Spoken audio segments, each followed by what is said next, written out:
comment, and subscribe for more content. Where's the notification bell? It's to the right of you. Oh.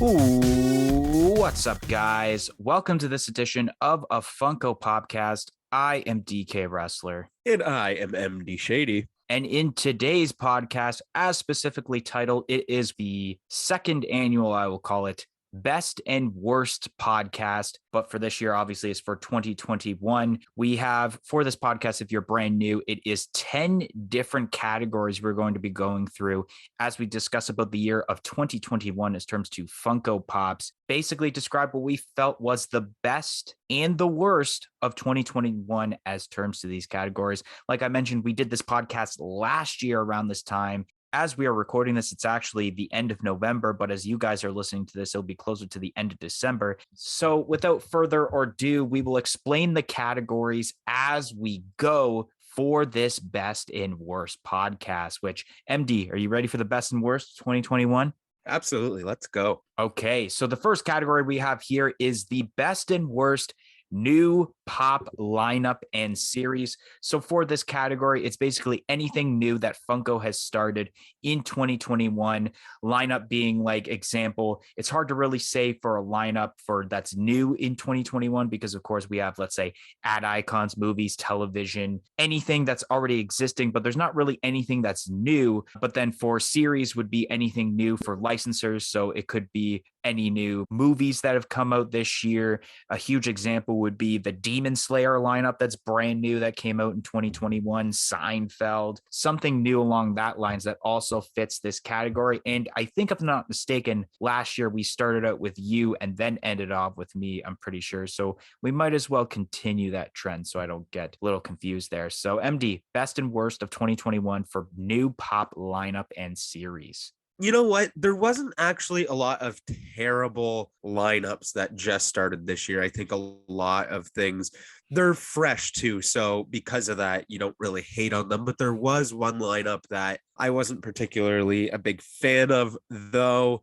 I think that the actual content that was made for these pops was good, but I feel like this line is just a little lackluster and definitely has been somewhat of shelf sitters, and that is the Shang-Chi lineup. Though I've only heard good things about the movie, these pops aren't amazing looking. They're obviously human pops. And they're just pops that I kind of have seen around, whether it's at cons or at retail, where they're not really selling out, in my opinion. And then moving on to the best lineup, this was a little challenging because there has been some really good new stuff, like I said, because stuff is so fresh with this year. And there's one set that I absolutely adore, and it's something that I've been looking forward to for a long time, and we finally have it now in 2021, and that is Seinfeld. This has been at the top of my wish list for a long time, and we finally have a set of Seinfeld pops. And honestly, when I thought of getting Seinfeld pops, it's like, okay, you get Seinfeld, you get Elaine, you get Kramer, you get George, maybe a couple of other secondary characters, but we have multiple variants of a lot of these characters, which is so cool. Even Yev Kassem, the Soup Nazi, we have two versions of him, which is really, really cool. And then not to mention that the Kramer kind of poster with the pop is just something that I never would have thought of, and they did, and that definitely makes this the best new lineup in 2021, in my opinion. Okay, so the best and worst of 2021 for me. So the worst, I also have to agree, it is Shang-Chi and the Legend of the Ten Rings lineup. Nothing against the movie because I actually just recently watched the movie for the first time since it did launch on Disney Plus. It was a really good movie. But the pops, I felt like, especially with the amount of Shang-Chi's where he's not really doing anything, and just overall the lineup, they're just kind of plain pops in my opinion. And then the best lineup of 2021 in my opinion is actually a lineup that in a way only has one at the moment, but probably will have a couple more by the time essentially this podcast releases, is the pop game covers. I think they did a really great job with the pop game covers. As of this recording, there has only been one, and that is the Sonic the Hedgehog 2 pop game covers. But I really like this because of the fact also for the first time, you have alternate covers depending on where you live around the world. If you live in the US, you'll be getting the black and gray checkered background. But if you live everywhere else, so even in Canada, they had this version, which is the orange and yellow background for like the PAL region game of Sonic the Hedgehog 2. And I think they did a really great job. There's also, as of this moment, there's the Halo game covers, there's the Witcher game covers, and there's also a Diablo 2 that has yet to be released, but might actually be released by the time you guys are listening to this. So there's a couple there to make it a huge new lineup. Coming up next, we have the best and worst current pop lineup and series. So anything you guys would already know of, whether it's a licensor that exists like The Office, WWE, Toy Story, something that already Funko has done, or even for lineup and series, ad icons, movies, television, like I already mentioned, something that already exists. So it was way easier to do this category than it was to do new pop lineup and series. So MD, what do you got here? All right, so starting off with the worst, I feel like it should be no surprise, is the Deadpool pops. I feel like that was kind of long overdone, and I get it because of the anniversary. They are continuing to pump out some of these Deadpool pops, but they no longer have that charm that they did a couple years back, where you'd see Deadpool as, let's say, Bob Ross, which is a pop that I actually own. But now we're seeing ones that are just a little crazy. There are some that are like, okay, that's kind of funny, but for the most part, they're just getting annoying at this point. So Deadpool is definitely the worst current lineup going in 2021. And for me, the best lineup that is going in 2021 has to be the retro toys. It's very similar to Ad Icons in a way, which is arguably my favorite Funko lineup of all time so far, at least. So it's similar in that sense, but it's kind of new and refreshing a bit. And they're continuing to pump out really good quality pops for the retro toys. And I really am loving it. I'm really surprised we didn't have the same worst lineup in series, which the worst lineup in series, and I thought we would have the same one here, is artist series. We've been talking all year long about the fact of how terrible this artist series lineup has been. It started basically last year, you can say, because 2019 was more of Futura that wasn't actual like artist series, but to stamp the name artist series was made last year, making it a current lineup this year. It's just been so terrible. You have the abundance of Amazon exclusives. Overall, even like Hot Topic and Target and even Walmart has been getting these artist series pops of certain characters, and they're just making a lot. It essentially is the 2021 version of the whole Chrome phase. And then the best is essentially a brand new one from last year that I'm bringing back for current, and that is the pop albums. I think they really killed it with the pop albums this year. You have the Black Parade, Hybrid Theory, especially with, even though it's kind of, I thought about putting this under new series, but it still says pop albums. It's the new deluxe albums that Funko had made, with recently released the Appetite Destruction, the Metallica one, even the Destroyer one by Kiss was made. That was pretty solid. So they've been really killing it with albums, especially expanding it to make deluxe albums. So I think pop albums was definitely the best current lineup or series for 2021. Next up, we have ourselves the best and worst retailer exclusives. Now, whenever I talk about these, it may be in a different aspect for MD, but when I talk about the best and worst retailer exclusives, it's looking at a certain retailer and looking at the list of exclusives they have and see essentially what they had for those exclusives and seeing, okay, they had these really appealed to me, so that would make that retailer have the best exclusives. But you may think of it as maybe how a retailer deals with certain exclusives, which we might as well kick off. MD, best and worst retailer exclusive for 2021. All right, so this was actually very surprising to me because normally I would pick retailers that are totally different from the two that I actually have picked. So starting off with the worst, I actually have Toys R Us listed. It's nothing really against Toys R Us, but we haven't really seen many actual Toys R Us exclusive pops. I think the only one that we've actually seen this year is the Jeffrey as Robin, which is actually a really cool pop. But the big reason why I put this as the worst is, one, because we only have that one pop. And because in Canada, because we have Toys R Us, we get other exclusives over to Toys R Us, but we also get those god awful special edition stickers, which I'm hoping going into 2022 Funko decides to change up those stickers a bit, or at least for Toys R Us. Maybe they could get kind of an exclusive sticker that's like a Toys R Us shared kind of sticker. I think that would be awesome. Toys R Us isn't terrible. I mean, the shipping's not great. So I guess that's something that you can add to that. And then moving on to the best is also something that really surprised me. This year, I actually went with Walmart. And there's a couple of reasons for this. One, I think there was a decent selection of Walmart exclusive pops. I have the Alexander Hamilton. I thought that was awesome that I found at our Walmart. They also had some really cool stuff that wasn't exactly pop related, like the Turbo Man, which is really cool, but it was a Walmart exclusive. I feel like the reason why it made this list for 2021 is because we actually have pops again in Canada at Walmart, and we're getting Walmart exclusives, which is crazy because going forward, if there's something that's really, really awesome, like the Pop album deluxes that you were just talking about, we can get them at Walmart in Canada, and we won't have to pay these crazy prices for either shipping them to Canada or just finding them on the secondary market, which is so cool. So Walmart has definitely stepped up their game in 2021.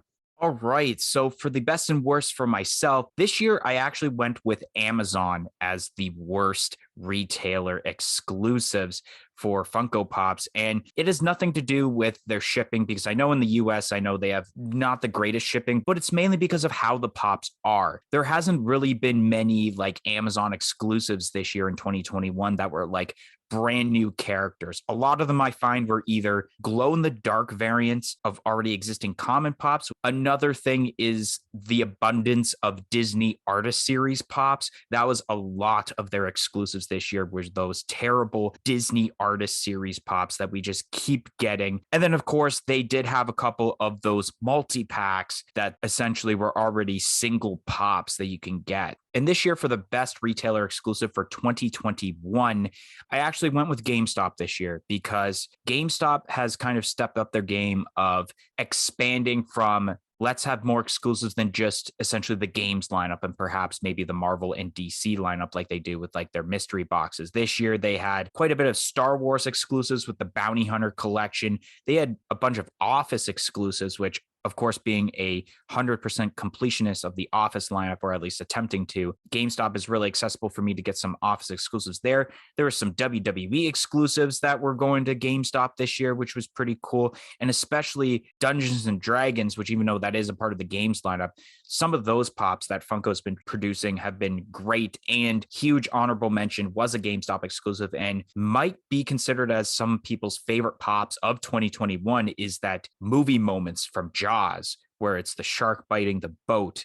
That was a GameStop exclusive. So GameStop had a lot of great exclusives this year. I was really impressed with what GameStop had gotten as terms of their exclusive stock. Coming up next is convention as a category. So what we mean by convention is overall of the convention, looking at all the pops for the different conventions and seeing overall which convention had the best pops, which there were essentially, I think, 6 conventions as we had listed down. Some of them we left out for reasons that I will explain. First off, we had Emerald City Comic Con in March, or is known as Virtual Spring Con, or whatever the name they went with, followed by WonderCon in April, and then they had FunCon in July, New York Comic Con in October, and then we have 2 last minute cons, San Diego Comic Con Special Edition, which actually happens this weekend as we're recording this, and then we have Festival of Fun, which will be happening at Emerald City Comic Con next weekend as we're recording this. Obviously, that would have already happened as you guys are listening to this. There were a couple we left out, like I mentioned, like LA Comic Con, because there's only like, I think 2 or 3 pops being released, and Target Con is probably one that you guys are thinking, oh, you guys left out. But realistically, when we think of cons, we think of like a big convention with 20 to 30 pops, and they're being shared to different retailers, not like Target Con where it's like 10 pops and it's all being at Target. It's not going anywhere else but Target. MD, worst and best convention exclusives, or just convention, I mean. Okay, so this was actually probably the easiest category, I guess we'll call it, of the things we'll be talking about today. The easiest one to write down. I almost didn't even have to look to kind of know what I was going to put. So starting off with the worst, I have WonderCon. I mean, what a sham WonderCon was this year. It could have been really awesome, but we only got a handful of pops, really. I think there was less than 10 pops, I'm pretty sure. And they weren't terrible pops, but it was just really lackluster because we were expecting to get a nice set of really juicy, good pops. But we got a handful of decent stuff, but that does make it the worst con of the year. So moving on to the best con of the year, I have FunCon because wow, FunCon was great. I kind of went back and looked through all the different pops that we got for FunCon, and I counted at least 12 pops that I either own or plan on owning. And that is probably a record for a con for pops that I want to get. And a lot of them are really, really good pops. All right. So starting off with the worst con for me, I had written down San Diego Comic-Con Special Edition. And it's not because there was a total of 9 pops, because if that was the case, that means it would be tied with WonderCon because WonderCon also had a total of 9 pops. But I felt SDCC Special Edition was a little bit lackluster because there weren't that many different categories to look at and different fan bases to attract as terms of these exclusives. And the best convention overall, in my opinion, is one I wanted to do last year, but I couldn't, but I could pull off this year. Emerald City Comic Con. Virtual Spring Con, I think, was the best that we had in 2021. I mean, the other cons were pretty great. Like FunCon was pretty decent. New York Comic Con, I will admit, probably would have taken the cake had it not split into 2, and it was essentially Virtual Fall Con or whatever it's called, and then Festival of Fun, because the Festival of Fun exclusives were essentially NYCC Part 2, but because of the worldwide shipment delay, they weren't able to release on time, so they released it essentially for 2 cons. So if it wasn't for that, probably New York Comic Con would have taken it, but Emerald City Comic Con had a lot of great pops, and it was essentially the same reason about last year, where they not only expanded on different lineups, but different series and kind of different fan bases they touched on. Like this year, they had the Treasure Skeleton pop that was glow in the dark, and a lot of people really liked that. There was Boney Tony that they released for the Garbage Pail Kids. Who knew there would ever be a Garbage Pail Kids Comic-Con exclusive? The Billy and Tommy 2-pack from WandaVision, since WandaVision was such a hot commodity at the early stages of 2021. And there's more to list, but I can't think of them off the top of my head. But Emerald City Comic-Con killed it this year. And the next category relates to our last category, which is best and worst convention exclusive pop overall. So in this category, we would look at every single Comic-Con exclusive and essentially what would be the worst pop overall, and then essentially what would be our favorite pop overall from all of these 6 conventions. Okay, this was definitely a fun one to do because, like I said, there was a lot of great pops for FunCon, in my opinion. But spoiler alert, there will be no FunCon pops in this category. So starting off with the worst, I have the Emerald City Comic Con, The Deep from The Boys. This pop, I discussed this earlier in the year, is a pop that does not look like a con pop, in my opinion. It doesn't have a whole lot going on with it. And this easily could have been just a normal pop, a common pop that could have came out with the wave. So it was kind of weird. It was really lackluster, and it really did look like a shelf sitter to me. So I knew that that was arguably the worst con pop of the year. And then we have the best con pop of the year, and it is the glow in the dark Treasure Skeleton. This pop has so much detail. It's glow in the dark, which is really, really cool. It's cool to see new Pirates of the Caribbean stuff. And this pop is just a really awesome deluxe pop that is so much different than what we see a lot for deluxe pops, because it is kind of all one piece where he's sitting on top of the treasure. And just, I think the huge part about this is how much detail is actually in this pop. All right, so the worst convention exclusive pop for 2021, in my opinion, I will have to say comes from Emerald City Comic Con, and it is Weedle on the Needle. I think a lot of people would agree with this because, like, no one really knew what Weedle on the Needle was unless you were from the Seattle area because it was a book made by an author in Seattle. It's a site sitter still on Funko.com, if I'm not mistaken, and our local Toys R Us, where this was shared to in Canada. It's still sitting on the shelves and has been there since March. So that kind of tells you really that that is essentially the worst convention exclusive pop of 2021. And then the best convention exclusive pop, in my opinion, comes from New York Comic Con, and it is Mo Shroot from The Office. I love this pop. I actually just picked it up the other day from my GameStop Canada because the pre-order finally came in, and the detail on it is awesome, and it's a refreshing pop for the Office lineup because all we've been getting the last year and a half for Office exclusives for Comic-Con have been either a new variant of Dwight or just another variant of an already existing character. So to see a brand new character for a Comic-Con exclusive Office pop is just great to see. And I'm glad that Moe's was kind of that character that was done. Are you looking for great pop protectors? Then look no further than popbox.ca. They have a variety of 4-inch and 6-inch protectors in different quantities. Do you want to get 10 protectors, 20? You can get even up to 250 pop protectors over on popbox.ca. And also use our promo code of Funko Popcast for 10% off of your entire purchase of pop protectors. The code is going on until supplies last. So go get your pop protector needs now over on popbox.ca using our code of Funko Popcast to get 10% off and also free shipping over $75 in both Canada and the US with duty fees included. And let me tell you guys, we're not just screwing around here. These are some great pop protectors. We own a multitude of these protectors. They are some of the best I've seen. Stop buying from EB Games. I'm not boycotting EB Games by any means, but their pop protectors are not as good. So again, use code Funko Popcast for 10% off. Next up, we have ourselves Irregular Pop, best and worst Irregular Pop, which in this category realistically would mean anything that isn't your regular 3.75 4-inch pop. So like a 6-inch, a 10-inch, a Pop Town, or MD kind of last year brought up a great point with his. So maybe he has that kind of idea going with his best and worst again for Irregular Pop.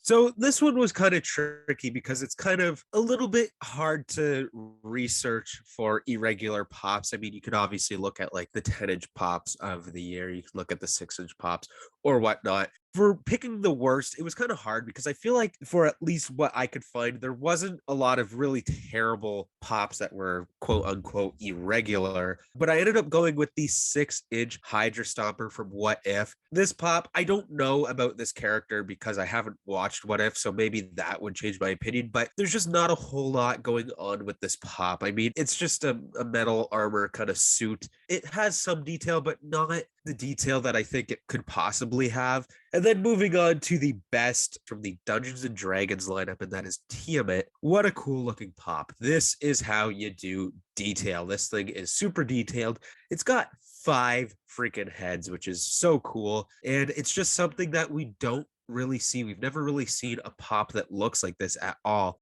The worst irregular pop, in my opinion, for 2021 was the 10-inch glow-in-the-dark Skeletor. One, it's a 10-inch. Not a lot of people like the 10-inch pops because they're too big. They take up too much space in your collection. But then they already made this pop, I'm pretty sure, either earlier in the year or last year at some point. But all they did was just add a glow-in-the-dark specification to it, which I felt was a little pointless, especially because I think all that glows in the dark with this pop is essentially just the face.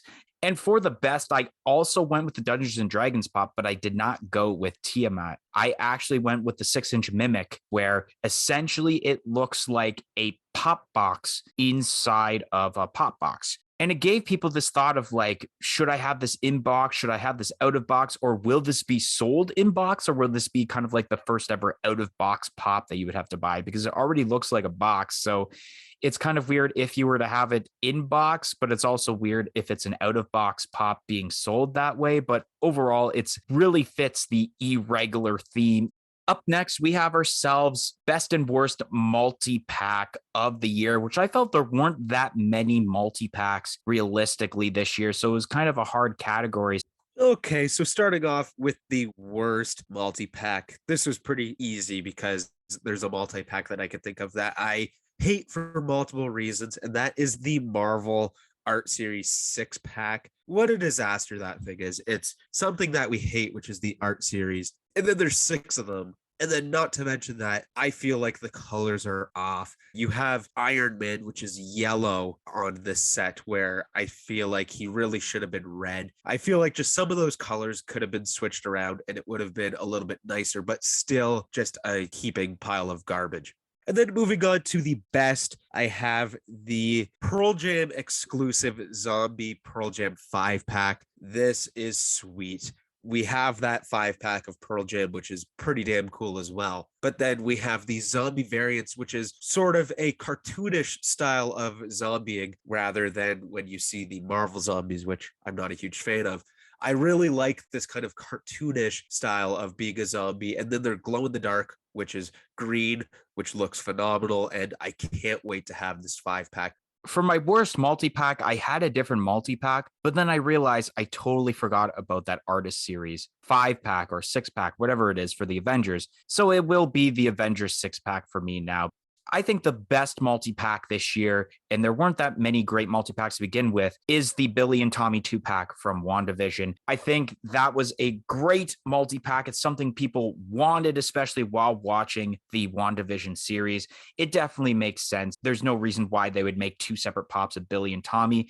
It only makes sense for them to make a multi-pack. So the next category is an interesting one. It's called the Overachiever and the Underachiever. So I'll give a little explanation of this category. So obviously Underachiever being the worst of this category and Overachiever being best for the specific category, meaning one specific character that Funko makes an abundance of pops of. We see it every year with example, certain superhero characters. So the Overachiever is the one character that Funko has made an abundance of variants of. And essentially, the majority of them are pretty good. They're not lackluster. They're not disappointing. And then, of course, if you guys haven't guessed yet, the Underachiever is pretty much the opposite of that, where you make an abundance of one character and the majority of them are just terrible. Why was there this many different variants of this character? Yeah, this is definitely an interesting category, but I really do like it because it's something that's fun. And I feel like a lot of people don't talk about stuff like this when it comes to Funko. So, starting off with the worst, I guess, the Underachiever, Deadpool. Deadpool just has so many pops now, and they still keep pumping out those Deadpool pops of him as this or him as that, which I kind of talked about earlier with the worst lineup. And I feel like because this lineup is also just one character of Deadpool, he is the worst character, which makes him the Underachiever. And then the Overachiever is also from Marvel, and that is Captain America. I feel like there was a lot of Captain America pops that have come out in 2021, and they're all pretty dang good. For example, that Cap Wolf was super cool. A lot of detail on that, and just something that is kind of new for our Marvel pop, and it looks awesome.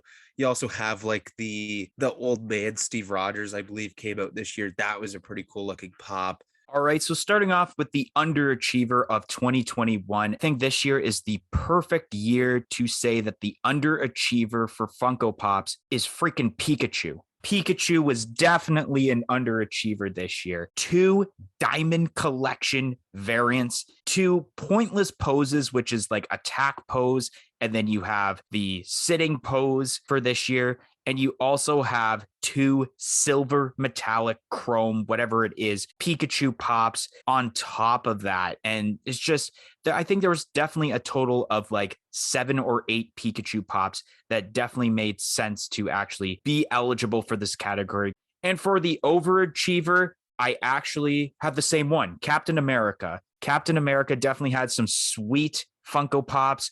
The majority of them aren't disappointing.